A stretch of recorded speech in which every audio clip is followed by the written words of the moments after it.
Hello friends, I am your study mate Sarika Ramola और आज हम करने वाले हैं एक बार फिर से most important current affairs. Please इस वीडियो को जरूर देखिएगा और पूरा वीडियो देखिएगा। इससे रिलेटेड मैं और चीज़ें भी आपको बताऊंगी, तो आप उसको भी नोट डाउन करते रहिए और वीडियो स्किप मत कीजिएगा क्योंकि इसमें एग्ज़ाम ओरिएंटेड क्वेश्चन है। और साथ ही मैं आपको बता दूं कि अगर आपको वीडियो पसंद आता है तो इसे लाइक और शेयर जरूर कीजिएगा और कमेंट ज़रूर कीजिएगा कि आपको वीडियो पसंद आया है, नहीं आया है, या और कौन सा आप टॉपिक चाहते हो कि मैं आप लोगों के लिए बनाऊं। ठीक है, तो चलिए पहला क्वेश्चन देख लेते हैं। पहला क्वेश्चन है, हाल ही में भारत को किस देश में दूसरी जल विद्युत परियोजना स्थापित करने की मंजूरी मिली है? ठीक है, दूसरी जल विद्युत परियोजना है ये और इसका राइट आंसर क्या हो जाएगा? नेपाल हो जाएगा। और अगर पूछा जाए किस नदी पे, तो अरुण नदी पे। ठीक है, तो इससे रिलेटेड ये क्वेश्चन है और दूसरी जल विद्युत परियोजना है ये नेपाल के साथ भारत की। ठीक है, चलिए नेक्स्ट क्वेश्चन है, हाल ही में किस बैंक ने अपनी नई tagline make life rich launch की है? ठीक है, तो राइट आंसर क्या हो जाएगा? यस बैंक ने अपनी नई टैगलाइन लॉन्च की है और उसको क्या नाम दिया है? Make life rich. ठीक है, अब कई बार जनरल स्टडी के क्वेश्चन में क्वेश्चन आ जाता है, यस बैंक की जो स्थापना हुई वो कब हुई? तो 2004 में हुई और इसका जो हेड क्वार्टर है वो कहाँ पे है? तो इसका हेड क्वार्टर कहाँ पे है? मुंबई में। ठीक है, तो चलिए तीसरा क्वेश्चन देख लेते हैं। आईपीएल 2023 की विजेता टीम चेन्नई सुपर किंग्स ने गुजरात टाइटंस को कितने विकेट से हराया? तो इसका राइट आंसर क्या हो जाएगा? 5 विकेट हो जाएगा। ठीक है, 5 विकेट से हराया। और कई बार विजेता टीम का नाम भी पूछ लिया जाएगा और कितनी बार उसने जीता है ये खिताब आईपीएल का, तो ये भी आप ध्यान रखेंगे। तो जो चेन्नई सुपर किंग्स है उसने 5वीं बार ये खिताब जीता है और 5 विकेट से ही उसने गुजरात टाइटंस को हराया भी है। ठीक है, तो इसे याद रखेंगे। साथ ही कई बार पूछ लिया जाता है कि आईपीएल की फुल फॉर्म क्या है, तो आप बताएंगे इंडियन प्रीमियर लीग हो जाएगा। और इसकी शुरुआत कब हुई? 2008 में हुई। ठीक है, जब पहला आईपीएल हुआ था तो उसका जो विजेता रहा, ठीक है, कौन जीता था उसे? जो आईपीएल फर्स्ट था उसका विजेता कौन रहा? राजस्थान रॉयल्स। ठीक है, चलिए इसके अलावा मैंने आपको ये बता ही दिया है कि आईपीएल जो है चेन्नई सुपर किंग ने कितनी बार जीता है? 5वीं बार, इस बार 2023 में। साथ ही इसके कप्तान पूछ लिए जाएंगे तो सभी जानते हैं, महेंद्र सिंह धोनी। ठीक है, चलिए नेक्स्ट क्वेश्चन आईपीएल से ही रिलेटेड है और इम्पॉर्टेंट है और ऐसे क्वेश्चन पूछे जाते हैं इसलिए। ठीक है, आईपीएल 2023 में ऑरेंज कैप की विजेता कौन बने? तो राइट आंसर क्या हो जाएगा? शुभमन गिल इसका राइट आंसर हो जाएगा। ठीक है, ऑरेंज कैप किसको मिलती है? बैट्समैन को मिलती है जो सबसे ज्यादा रन बनाता है। ठीक है, तो जो शुभमन गिल है इन्होंने कितने रन बनाए हैं? 17 मैच में इन्होंने बनाए हैं 890 रन। ठीक है, इससे रिलेटेड भी पूछ लिया जाता है कभी कभी कि पर्पल कैप किसे दी जाती है और किसको दी गई इस वाले सीजन में? तो मोहम्मद शमी को दी गई और ये किसको दी जाती है? जो बॉलर होता है। ठीक है, मोहम्मद शमी की बात करेंगे तो इन्होंने मात्र 16 मैचों में कितने विकेट लिए? 28 विकेट लिए। ठीक है, तो क्वेश्चन कैसे भी पूछा जा सकता है और आईपीएल से रिलेटेड जो भी चीजें होंगी आप उनको नोट डाउन करते रहेंगे। फिलहाल जो मैंने 5-6 क्वेश्चन बोले हैं ये मोस्ट इंपॉर्टेंट है। चलिए नेक्स्ट क्वेश्चन है, विश्व का सबसे पहला 3D प्रिंटेड हिंदू मंदिर किस राज्य में बना है?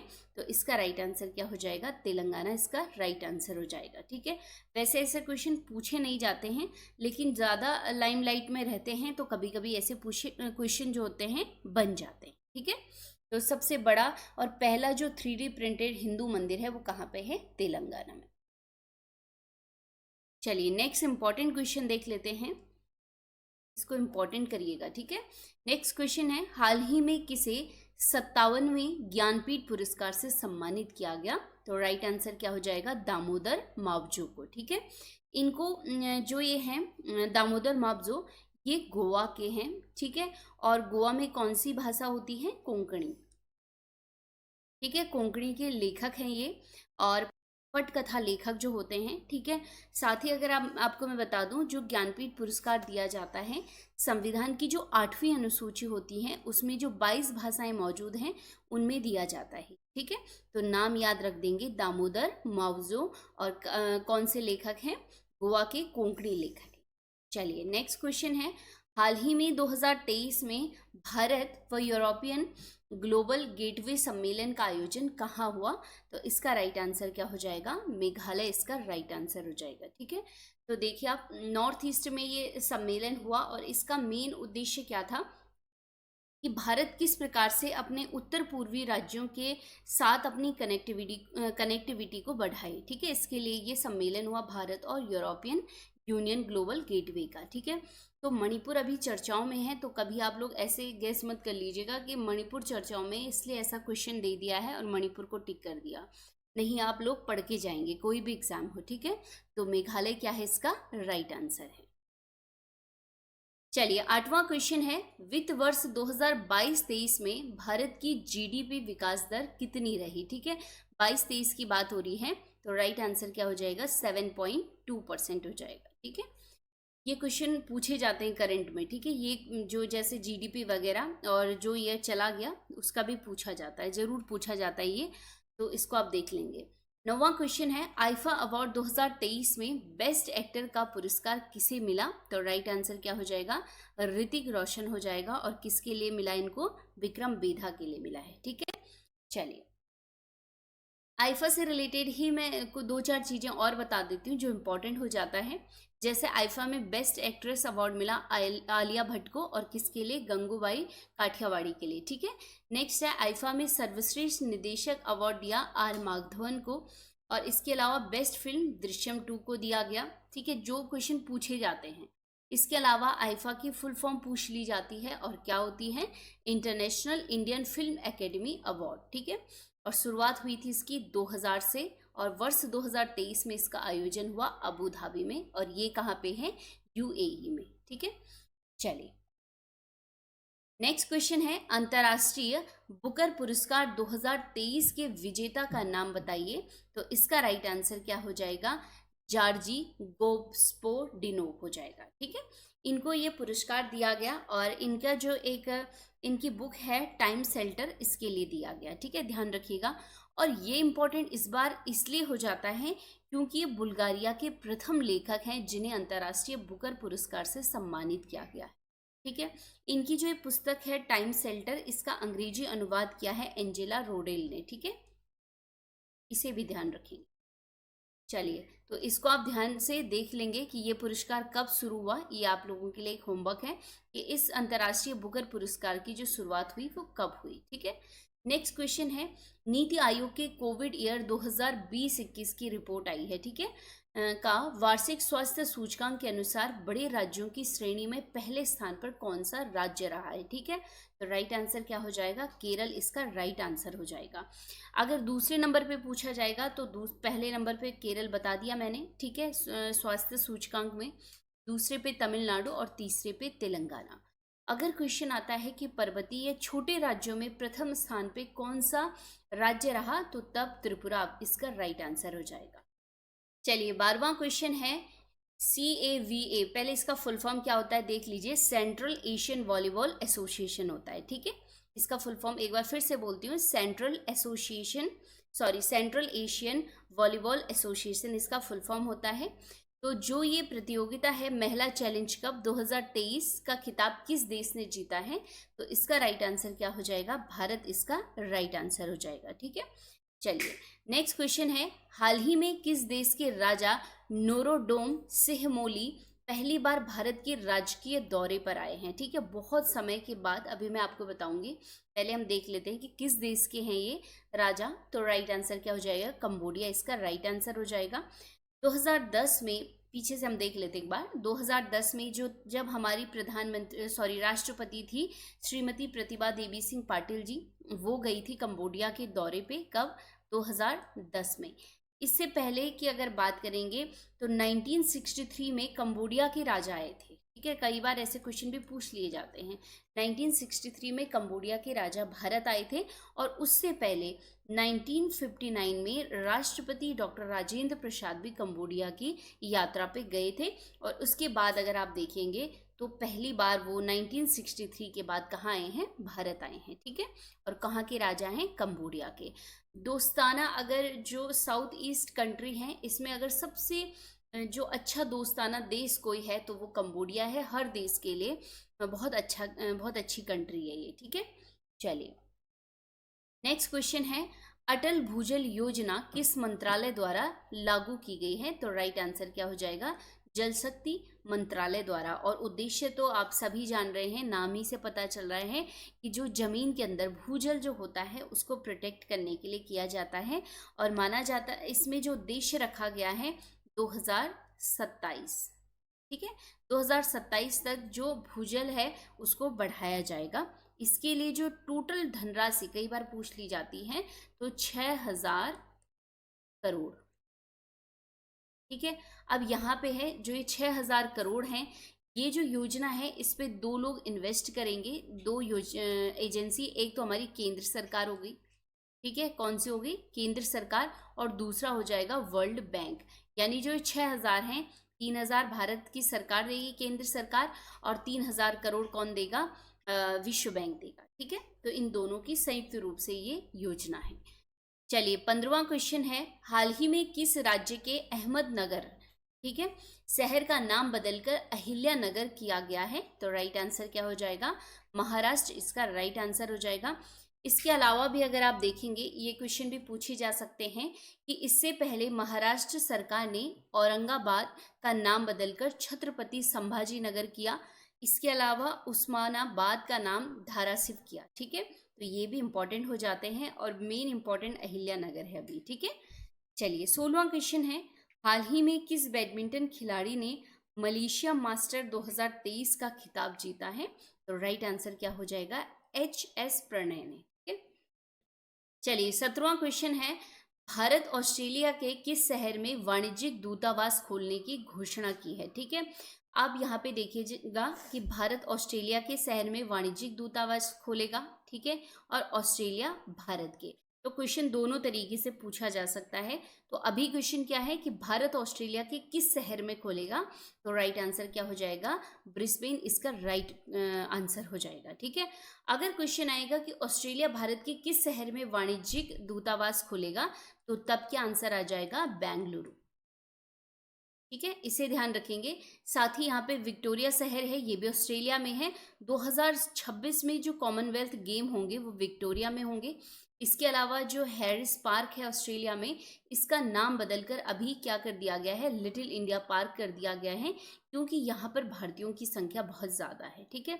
तो ये सारे पॉइंट यहाँ पे इंपॉर्टेंट हो जाते हैं।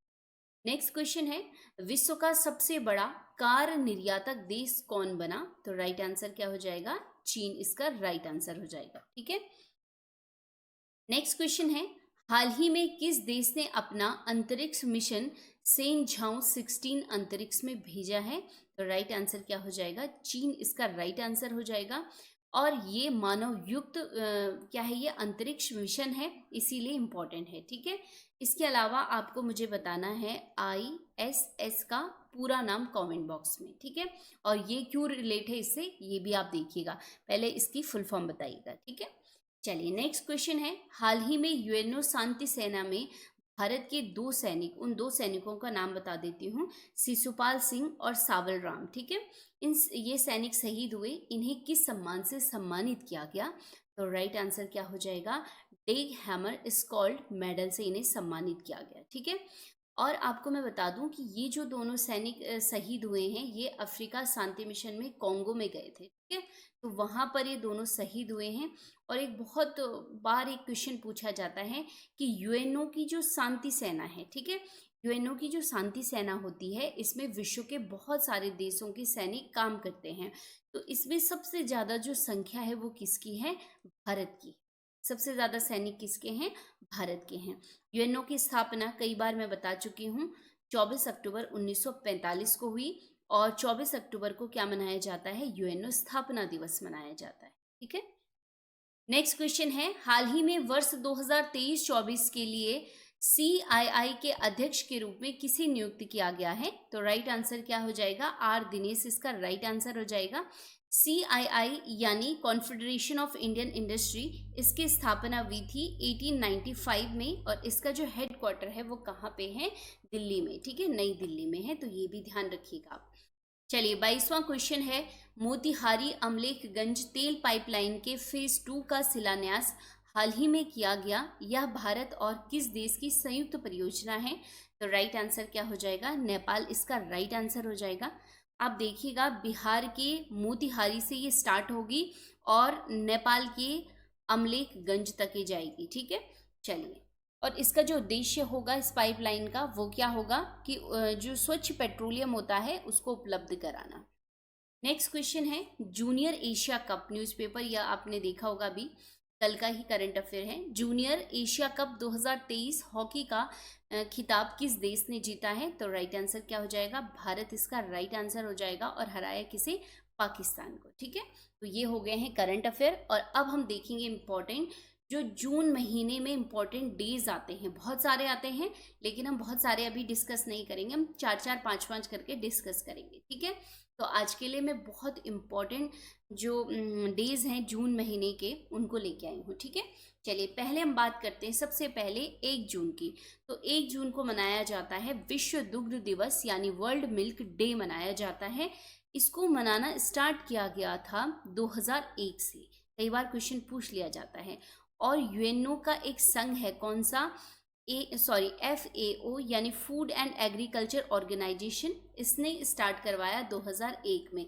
उद्देश्य आप समझ रहे होंगे कि मिल्क का किसी भी मनुष्य, चाहे वो छोटा हो, बड़ा हो या बूढ़ा हो, उसकी ज़िंदगी में मिल्क की कितनी इम्पोर्टेंस होती है, तो इसके लिए ये दिवस मनाया जाता है। ठीक है, चलिए नेक्स्ट इम्पॉर्टेंट है 2 जून। बहुत इंपॉर्टेंट, कई बार एग्जाम में पूछा गया है। तेलंगाना राज्य जो है उसका स्थापना दिवस मनाया जाता है 2 जून को। और कब बना था ये? 2014 में। और किससे अलग होके? आंध्र प्रदेश से अलग होके एक नया राज्य बना था। ठीक है, नेक्स्ट है 3 जून को। 3 जून को मनाया जाता है विश्व साइकिल दिवस मनाया जाता है। और इसका उद्देश्य क्या है? पर्यावरण को प्रदूषित होने से रोकना। और इसकी जो शुरुआत की गई वो कब की गई? 2018 में। ठीक है, और किसके द्वारा? यूएनओ के द्वारा। चलिए नेक्स्ट है 5 जून, जो कि बहुत इंपॉर्टेंट है और बहुत बार एग्जाम में पूछा गया है। 5 जून को मनाया जाता है विश्व पर्यावरण दिवस मनाया जाता है। ठीक है, सबसे पहले अगर बात करेंगे तो 1972 में डिसाइड किया गया कि विश्व पर्यावरण दिवस 5 जून को मनाया जाएगा। और पहला जो पर्यावरण दिवस मनाया गया वो 1973 में मनाया गया। ठीक है, इसे ध्यान रखेंगे, क्वेश्चन अलग अलग तरीके से पूछ लिए जाते हैं कभी। नेक्स्ट इंपॉर्टेंट आ जाता है 7 जून। और 7 जून को मनाया जाता है विश्व खाद्य सुरक्षा दिवस मनाया जाता है। और इसे ध्यान रखेंगे आप। ठीक है, सुरक्षा की बात की जा रही है, विश्व खाद्य सुरक्षा की। और इसका जो उद्देश्य होता है कि लोगों को दूषित भोजन और पानी के नुकसान के प्रति जागरूक करना है, इसलिए मनाया जाता है 7 जून को विश्व खाद्य सुरक्षा दिवस। ठीक है, तो ये थे जून महीने के इम्पॉर्टेंट डेज जो आप लोगों को बहुत इम्पॉर्टेंट और हेल्पफुल हैं। और मैंने आपको पहले भी बताया है, जो ये डेज होते हैं इनको हमेशा आप मंथली करेंगे तो जल्दी इजी लर्न हो जाते हैं आपको। ठीक है, तो चलिए मिलते हैं हम नेक्स्ट वीडियो में। आई होप आप लोगों ने पूरा वीडियो देखा होगा, काफ़ी एग्जाम ओरिएंटेड आपके क्वेश्चन इसमें बनेंगे। मिलते हैं हम नेक्स्ट वीडियो में, तब तक के लिए धन्यवाद, पढ़ते रहिए।